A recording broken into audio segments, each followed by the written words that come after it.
30 damn years of Monday Night Raw. And more selfishly for me, it's been 7 years of ups and downs. But don't go and watch the earlier episodes, because somebody may act like they're a deer in the headlights. It's me. Also, as we have got to such an anniversary, I just want to tell you that next week, following the Royal Rumble, Ups and Downs is going to go through a little bit of a change. Now, don't worry, it's still going to be me going, oh, wrestling is the best thing ever, I love it so much. But I tell you, you should be quite hyped about it. It's looking pretty good. But otherwise, WWE just did have a momentous episode of Monday Night Raw. So let's find out what the deal is by taking the finger of power. Giving good bits and up, giving bad bits down. That wasn't even proper English.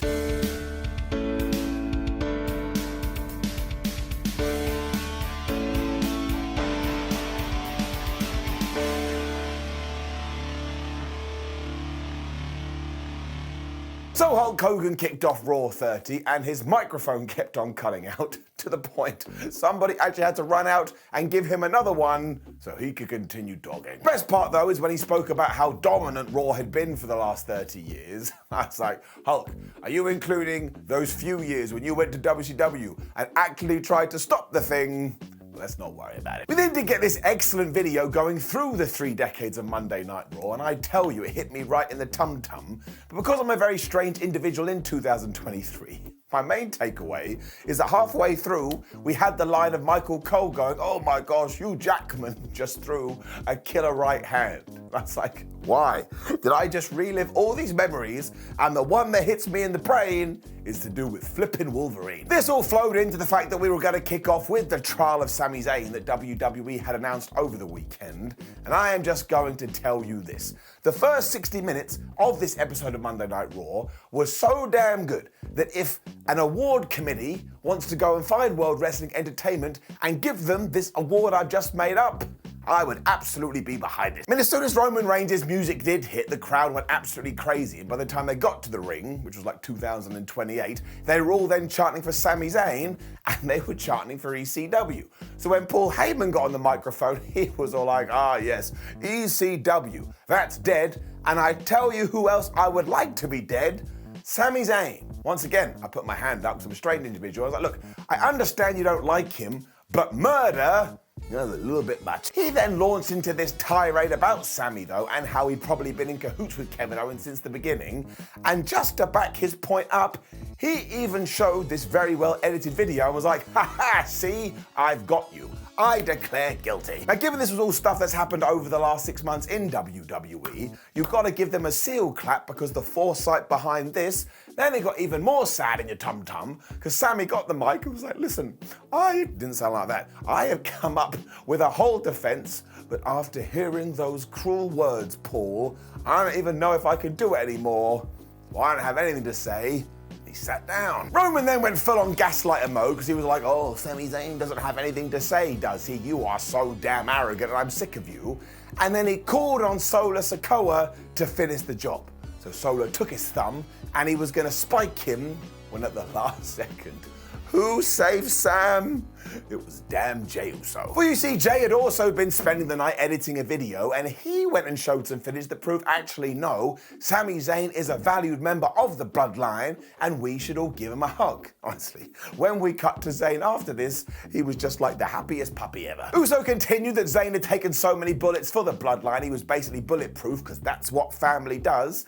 And when he asked everybody to put their ones up in the air if they agreed, not only did all the crowd do it, but so did Jimmy Uso. Once again, I was like, what's going on?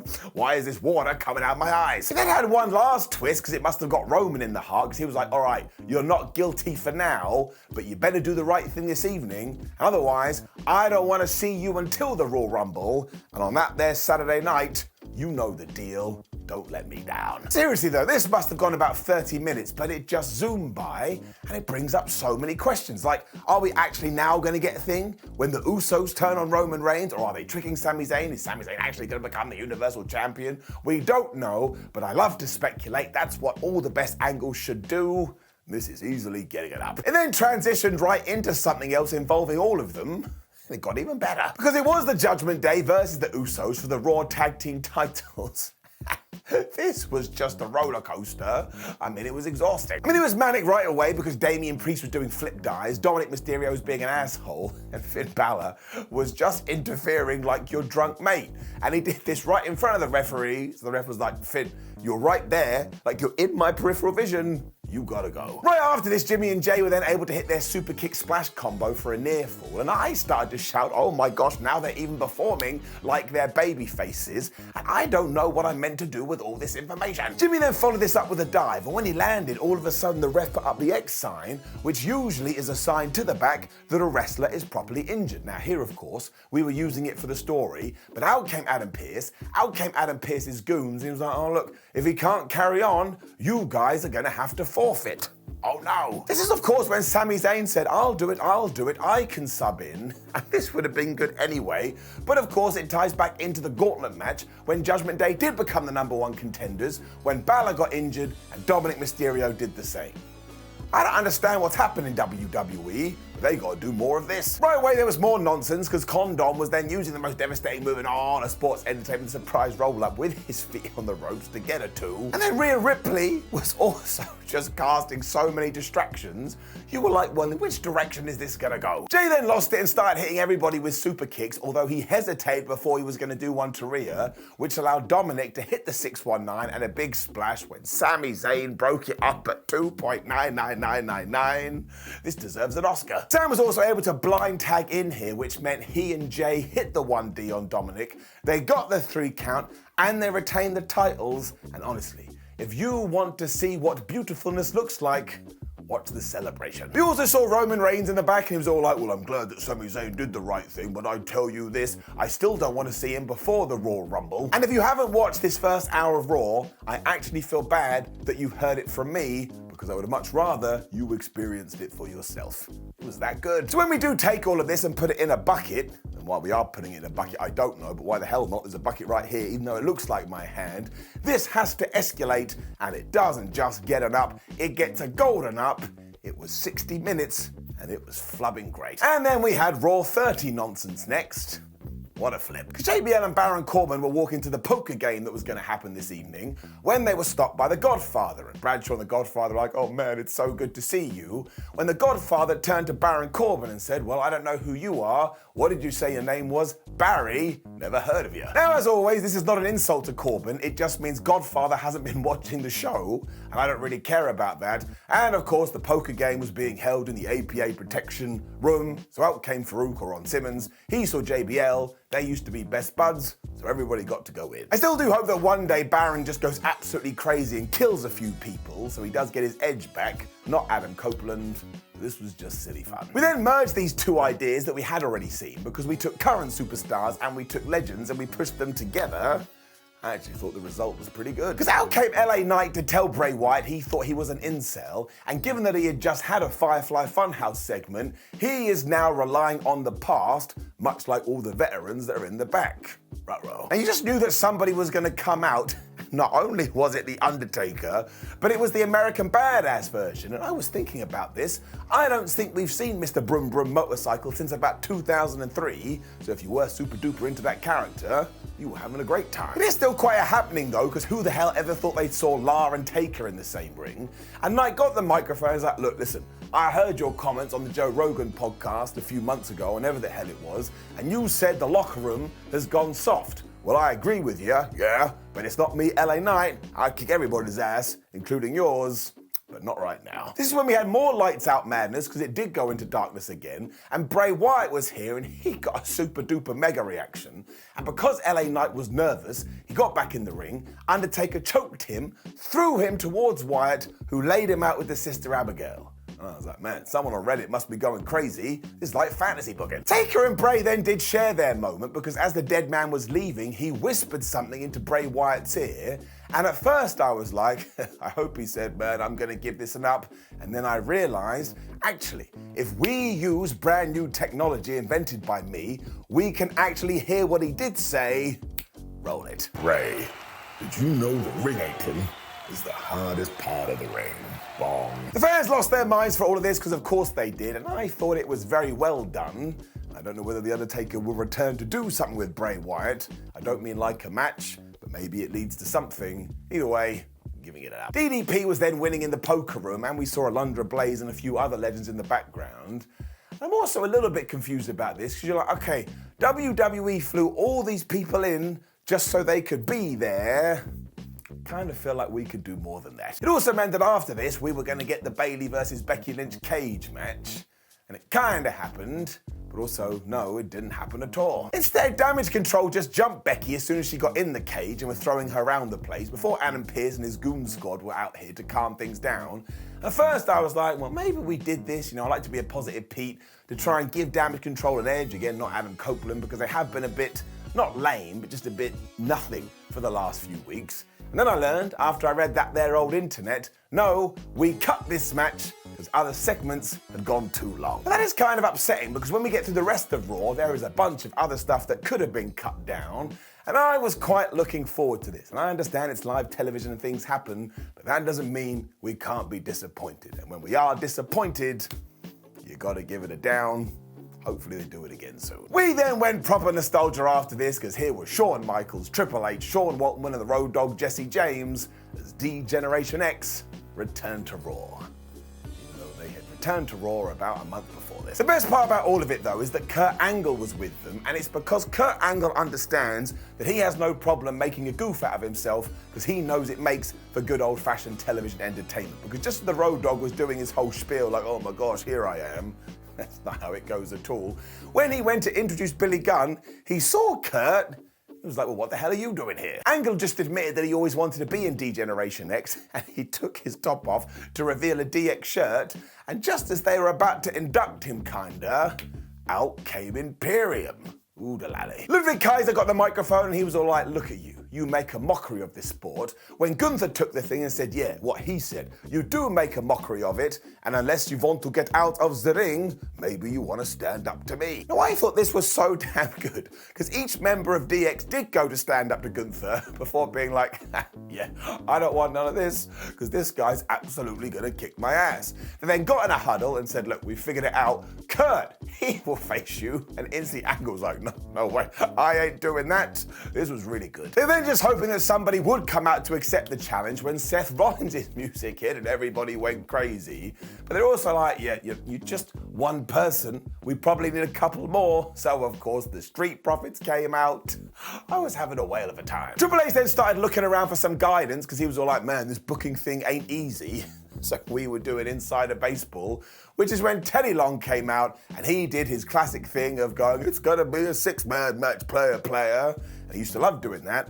And he also used to love abusing the Undertaker as an employee. Do you remember that? Oh, I've got a situation. Somebody call the dead man. DX also then decided we should probably have a special guest referee for this when Kurt Angle revealed he'd been wearing 3 t-shirts and he whipped the other one off, and he was the ref. And honestly, if you like sports entertainment, which I do, you would have loved this. Jerry Lawler also joined commentary for this match, and he too was like, oh, who are you, Kevin Patrick, and why do you have a silly accent? Now again, 1, it just means that Jerry isn't watching Raw, but also 2, it means he knows nothing about geography. You must have met someone from Ireland once. Otherwise though, don't forget it was the Street Profits and Seth Rollins taking on Imperium, so it did rock, and it all situated around Montez Ford getting that hot tag, just running wild and doing all these flips and crazy moves.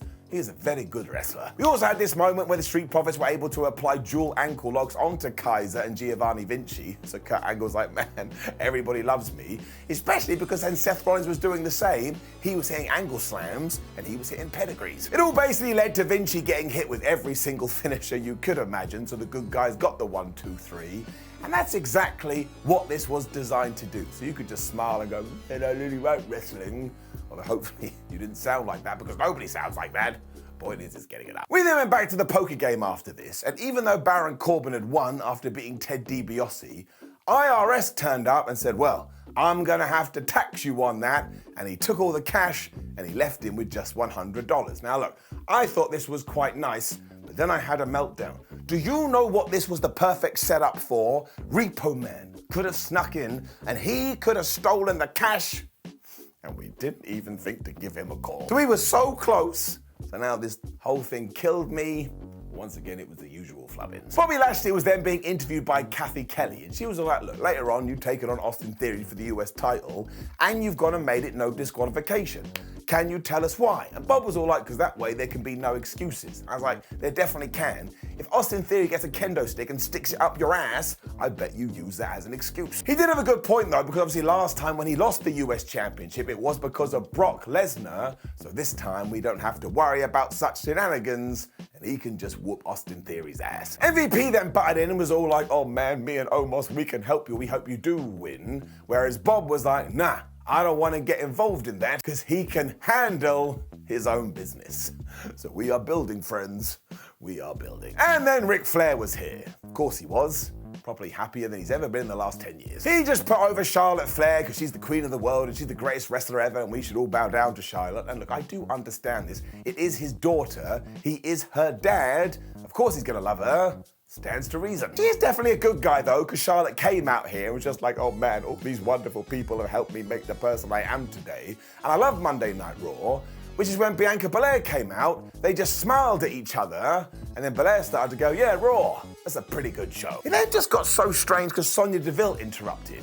And even though she is definitely in a feud with Charlotte Flair and they're going to have a title match, she told Bianca that she's an absolute numpty. Those two had a match, and even though it was non-title, meaning you probably could have had Sonya get the win, she lost in about 8 minutes to the KOD. I mean, it really didn't feel like any effort at all, so if Deville now does get the SmackDown Championship match, I'm gonna be absolutely confused. And afterwards, after Bianca Belair said, oh, I'm gonna beat Alexa Bliss at the Royal Rumble, Alexa came on the big screen and she was talking through a mirror, which is a bit odd, and she said, I'm basically gonna rip your face apart, but I'll leave your eyes so you can see me walk out of the premium live event with your championship.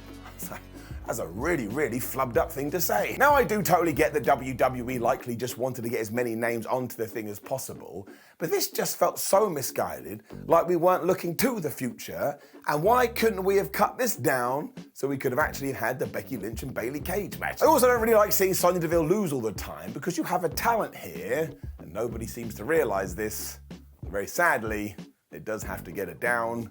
I don't think WWE did right by the women on this show. New Cody Rhodes video was next. It was brilliant. I have no idea what's going to happen at WrestleMania anymore because now there's rumors that Brock Lesnar and Steve Austin may have a match. I mean, who the hell knows? But I really do hope, unless we're going to give it to Sami Zane, that Cody Rhodes wins the Royal Rumble and he goes on to dethrone Roman Reigns. Because I tell you, the American Nightmare knows exactly what to say and do in these vignettes, and it gets me excited, it gets me pumped, which is the whole point of watching this nonsense to begin with. Up. And then The Miz was here, and this was ridiculous. Because he was mad that on Raw 30, he wasn't having a Miz TV segment, and he wasn't having a title shot, even though he'd been given time to say something on the show, which is basically him doing Miz TV. I mean, this is like those people that go, my views have been cancelled, when they're on television speaking about their views. Anyway, Kevin Owens basically came out of nowhere and gave him a stunner before he started talking about his title match with Roman Reigns. And honestly, does KO know what he's doing? Because he's like, Roman Reigns has stolen these titles. I'm gonna do everything I can to get them back. I'm gonna be a champion you can respect. And if I can't, I'll die trying. I was like, come here a sec. You don't need to die trying. Just like, give it a really good effort, and even if you don't win, we'd like you alive. He then gave The Miz another stunner so the crowd could go home happy, even though they had the main event to come. And this did feel very short, given that it was meant to be building up our main event at the Royal Rumble. But Kevin Owens, man, if he does pull it off, I'm gonna do a backflip and then break my neck up. And then it was time for that main event. This was insane. Because it was Austin Theory versus Bobby Lashley in a no DQ US title match. And I suppose we should just talk about the finish, because all everybody is talking about is the finish. So after Bobby Lashley had hit a Dominator, Theory whacked him in the balls because he wasn't having a good time. And because Bob has balls of steel, he just shook that off and he threw Austin through a table. So we had like a moment of peace as the fans watched on, when from nowhere, Brock Lesnar's music played, and out came the beast. He just started busting out F5s, including an F5 onto Austin Theory, who landed on top of Bobby Lashley, who had been F5'd, and because they were in this position, ref went 1, ref went 2, and the ref went 3, and Austin Theory beat Bobby Lashley because Brock Lesnar had F5'd him onto Bobby Lashley's corpse. So suppose this does mean at some point, maybe even at the Royal Rumble, we are going to get Bobby Lashley versus Brock Lesnar, and I'm all behind that, because this is the way to use Brock. You put him in feuds where it's big men slapping man meat. I do think it means the US title is a little bit up in the air, but as Triple H has showed ever since he has taken over, he is going to take care of those belts, so I have the faith, and as a way to end Raw with a big surprise, giving it up. Which did indeed bring us to the end of the 30th anniversary of Raw, and I actually thought we did this justice, because I was pretty pumped coming in, and given that first hour, holy crap, did I have a good time? Giving it up. Now please do leave a comment below and let me know what you thought about last night's Raw 30. Like the video, share the video and subscribe. Head over to WhatCulture.com and make sure you read yourself some articles, follow us on social media and watch more videos. And remember, next week, brand new ups and downs. Be excited. My name is Simon for WhatCulture. Thank you very much for joining me as always. See you soon.